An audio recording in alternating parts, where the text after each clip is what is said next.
wasn't yours. I'm going back, I'm going back, I'm going back, I'm going back, I'm going back to who I was before. I like me better, I like me better. Hey guys, and welcome back to my channel. I already know what time it is. Today we were talking about what happened to BH Cosmetics. It's pretty much going to be a downfall video, but I don't know if we can really title it that, because is it really a downfall? I mean, BH was never really considered, one of those brands that was at the top of the food chain for it to have a downfall. It was never looked at like MAC Cosmetics. MAC had the girls in a chokehold back in the day, okay? Everyone needed to have that MAC lipstick collection, the eyeshadows, the foundations. It was never really something like that. Or like Tarte, even Tarte was back in the day, had a chokehold. Tarte, those other brands like Urban, it was never really looked at like, brands like that. It was a brand, it was there. If you liked it, you liked it. If you didn't, you didn't. No love lost there. But I feel like in the last maybe more than 2 years, I haven't heard like anything about BH Cosmetics. Like there used to be some buzz when they came out with stuff. Now I honestly feel like I was thinking about brands to do this video on today, and then I thought about BH and I was like, wait a minute.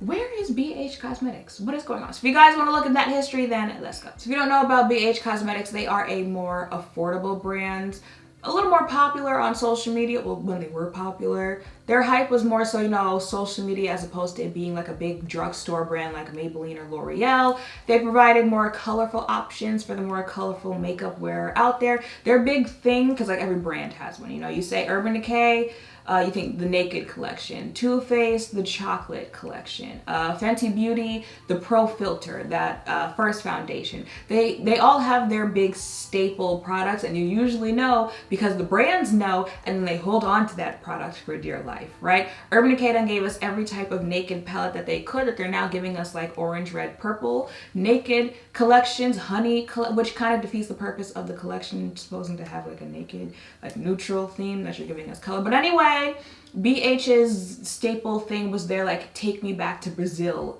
collection thing. That was, if you were going to try BH back in the day, I feel like everyone was like, I gotta try this like at least once. Like I see it all over the place. Everyone's talking about it. Everyone's saying, oh, this is like the perfect colorful eyeshadow palette you can get, and it's affordable. They came out with, is it Take Me Back to Brazil? No, Take Me to Brazil, Take Me Back to Brazil, Take Me to Brazil, Rio. Like, you know when the brand knows, like, this is the product that put us on, because they keep giving you different versions of it. So that was like the thing for BH. It was Take Me to Brazil, whatever, something Brazil, okay? It was a nice, colorful palette. I had it. I had every version that palette came in. It was okay to me. I'm pretty sure I told you guys that at some point. Like, it's not the best thing since sliced bread as far as colorful eyeshadow palettes go, but if you need a more, rainbow eyeshadow palette, it's a nice one to have. Again, affordable, that's another selling point for them. However, they also made noise back in the day because, they had some influencer collabs that did what they had to do. Back in the day, they were using influencer marketing to a T, okay? If you guys remember, Carly Bybel collab, I think they did 2 collaborations with her. Flying off the shelves, people wanted it. It's My Ray Ray, I believe, again, did 2 collaborations with her. Flying off the shelves, people loved it. Then it was available in Ulta, so I was like, okay, cool, I see you. We're making moves, we're moving into Ulta now. I can go pick it up in stores, swatch it, all that stuff. So it's not like they didn't really have that buzz. So it's kind of like, well, what happened? Like I just said, they were using influencer marketing correctly. I don't know if I could still say that they're doing that at this point, because I can't think of any influencer that's still talking about BH Cosmetics. Like, do you still send PR out? Now, granted, with COVID, there have been less releases, so there have been less PR being sent out. Also, with COVID, brands are in financial issues, so it's kind of like, we can't have the same budget that we used to have for PR, but PR is not the only way you can utilize influencer marketing. They were putting out, good influencer collabs that were selling out. People were talking about it. Can't tell you the last influencer collab that BH did that I saw anyone talking about. Can't remember what the last one was in general. I don't remember. But that is also not the only way you can utilize influencer marketing. Of course, if you're not launching new things, then you have to rely on the things that you already have. And you'll see like brands will, have a campaign where they want you to talk about the Naked palette, the this palette. That's how they're keeping those staple products that they have in the know, because there's always going to be a new generation, a new person trying to learn how to do eyeshadow, a new person trying to learn how to do foundation. So that is how companies like Lancome, Estee Lauder have been able to keep, Double Wear foundation and the Tint Idole foundation in talks as long as they have been, because that's how they utilize it. When with those companies, they use like celebrities like Zendaya for marketing, stuff like that. If you're using influencer marketing, that is how you keep products like that in the know, by doing campaigns with influencers on those staple products type things.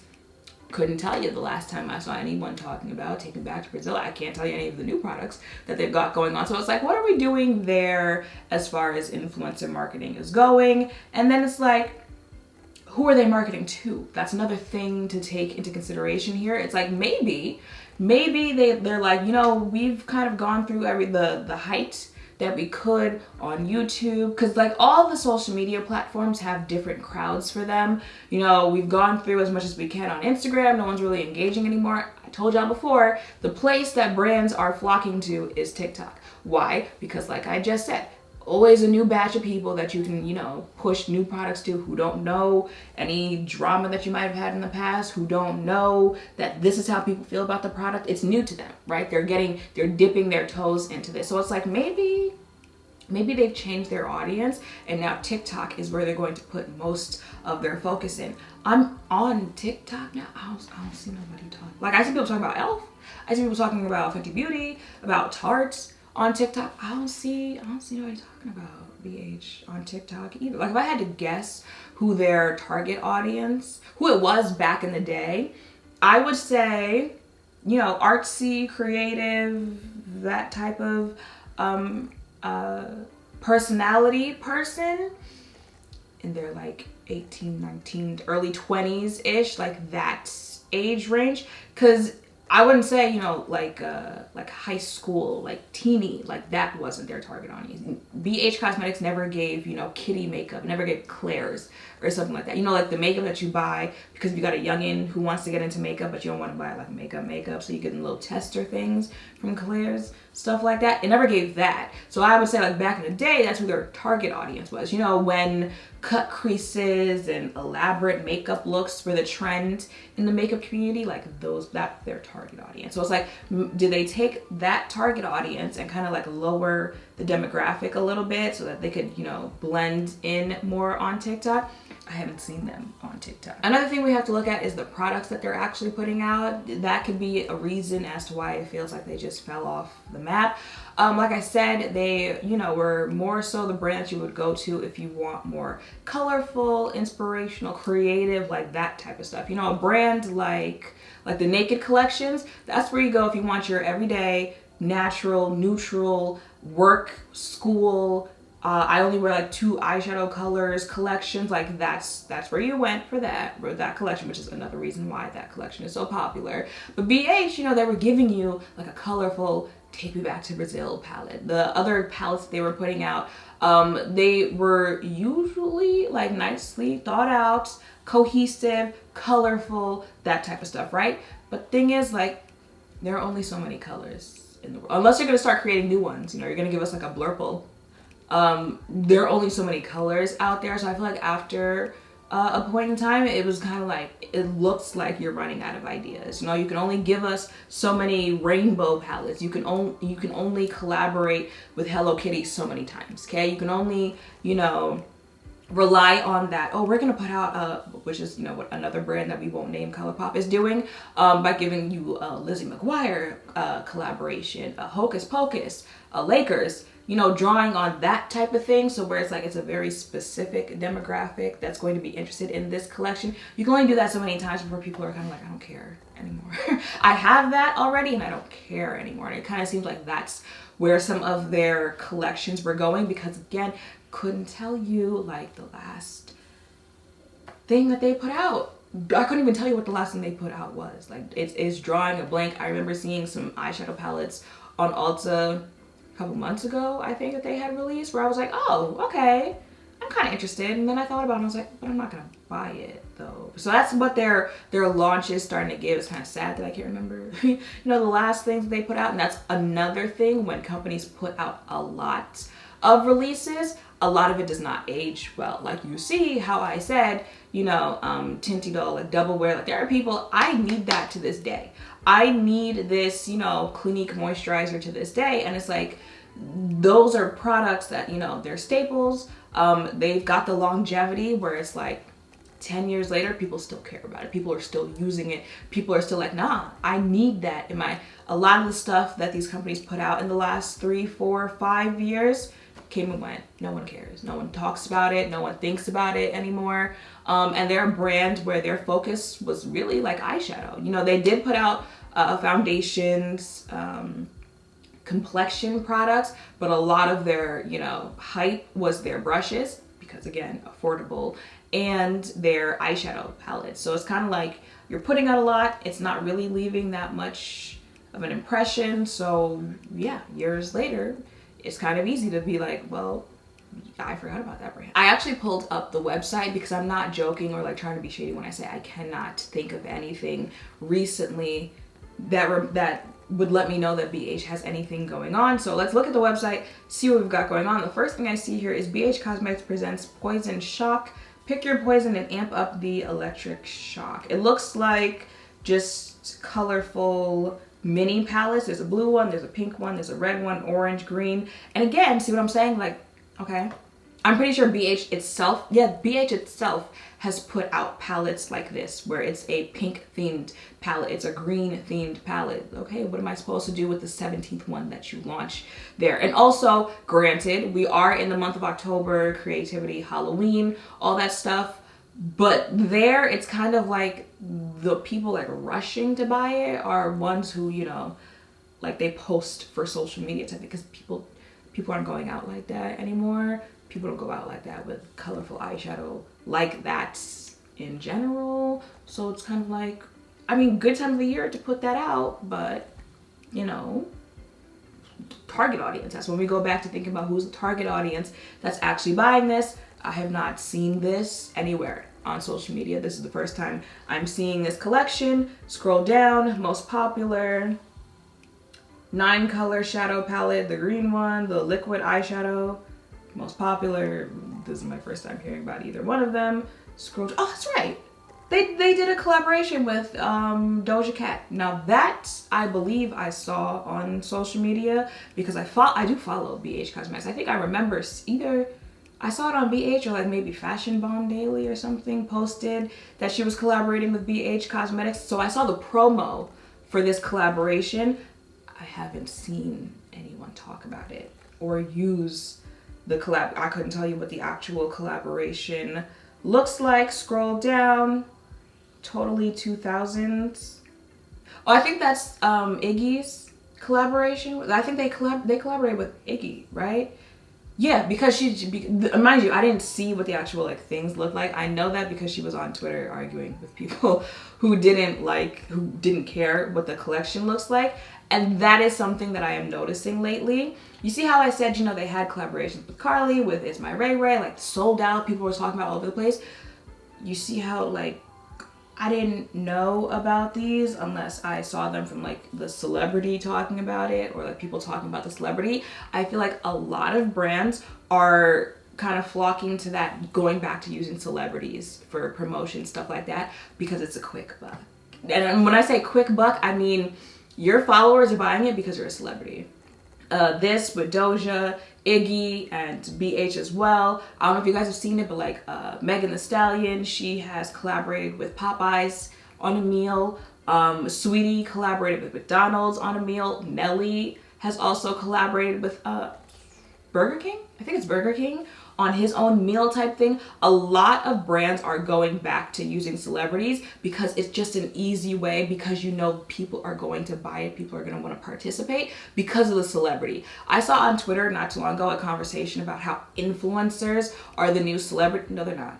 No, stop saying that. Stop. They're not. Okay, people are trying to argue that they're not the new celebrities. I had to put the phone down, but we talk about this because let's be realistic, okay? How are you replacing people who have worldwide recognition, a worldwide fan base before social media, right? They were able to create it before social media, able to maintain it during social media. And if social media was deleted tomorrow, they would still have it, okay? Because that's the whole point behind the word, like, celebrity is fame. How much fame you have will make you, you know, a bigger, smaller celebrity, stuff like that. And the thing with celebrities that make them so famous is that a lot of celebrities are entertainers, and entertainers are providing you with something. Like, let's say Instagram shuts down right now, I can go watch a movie. Denzel is offering me, he's providing me his acting skills. I can go listen to music. Beyonce is offering me her singing skills, her singing abilities, right?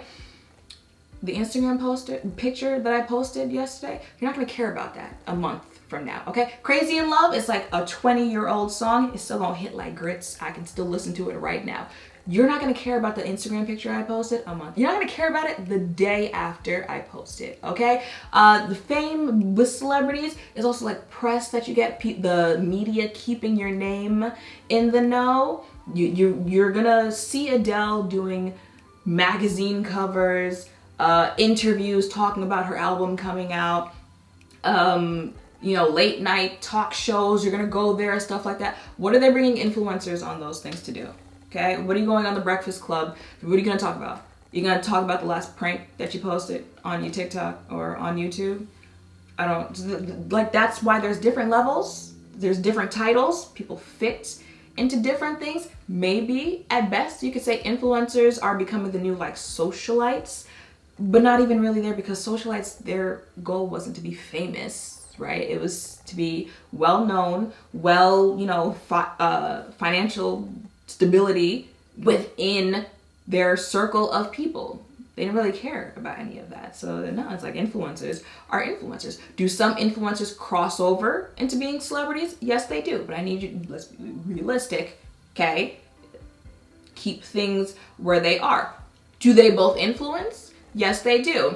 But they influence in different ways, and they have different relationships. I have a point to this little mini rant that I'm on right now. So the point is, I can see why companies are going to celebrities for these quick, you know, like, we don't really know what we're doing right now, so we got to make money somehow, because the relationship that celebrities have is different with the relationships influencers have. And the standards are also different, because these entertainers, these celebrities are offering their fans something. It's a different type of relationship. It's why you see some of these fans who are like ready to fight you over some of these celebrities, who, you know, like, they'll argue with you on social media all day. They'll defend these people to the death of them, because these celebrities are giving us, you know, like, you hear people say, if I want to feel this way, I'll go watch this movie. You know, this person's album got me through this point in my life. You know, Ariana, like, she understood me. You know, she knows if I want it, I see it, I got it. That's why she made 7 Rings. That's my sister, right? That they bring on a different type of emotion. So because of that, people are more willing to support a celebrity simply because it's that celebrity, which is a reason why these celebrities dabble in different industries. You know, they're going to give you a cookbook. They're going to give you a bedding line, they're going to give you a makeup line, they're going to give you a perfume line, and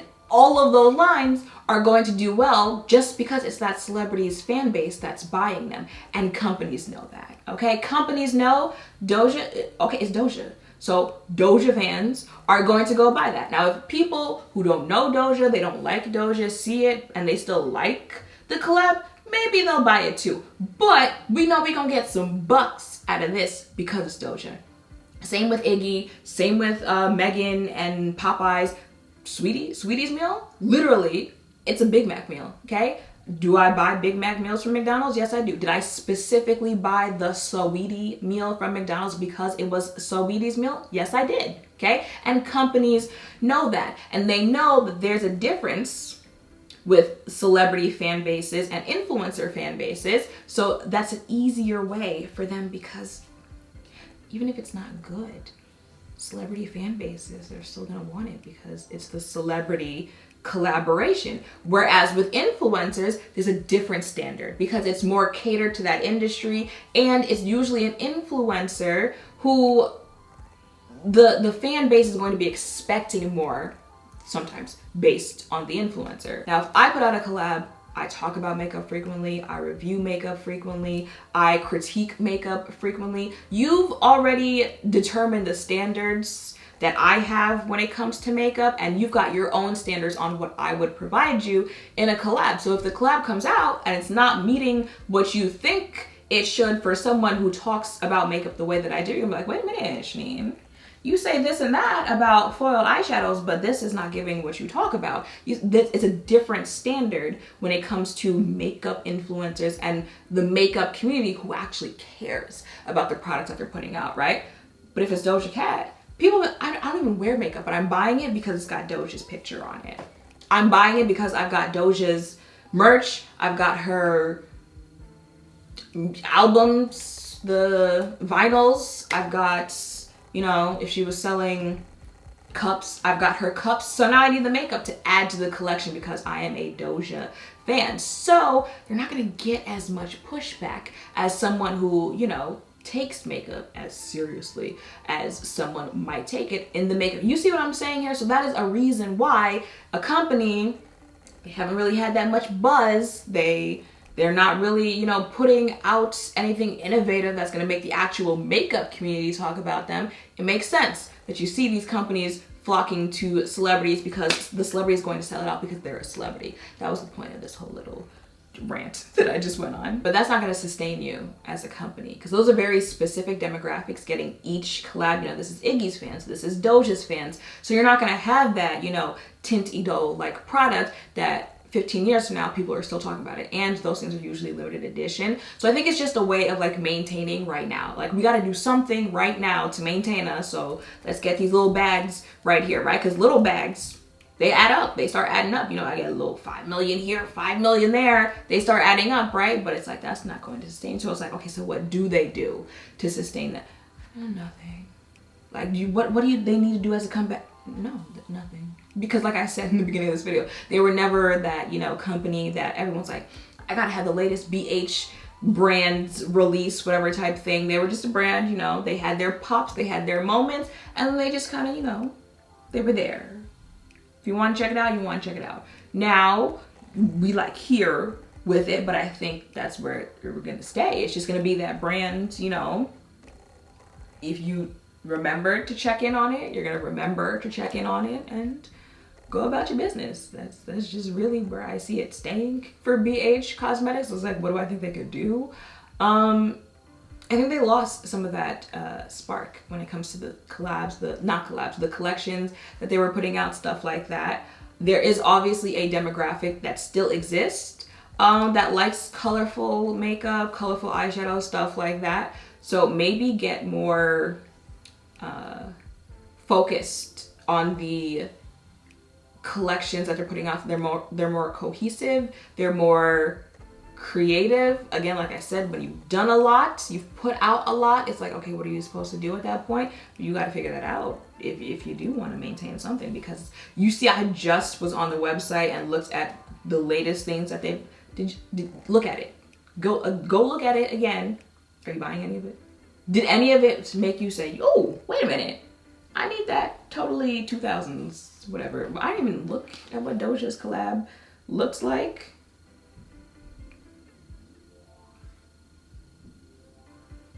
Oh, is it already gone? Is it already gone? I don't see any. Wait a minute, is the collab already gone? I don't see anything. All right, I'm on there, what's new? I don't see. Oh, that's what it looks like? No, I saw what the palette looks like on the inside. I posted right here. No. Oh, not a 3-star.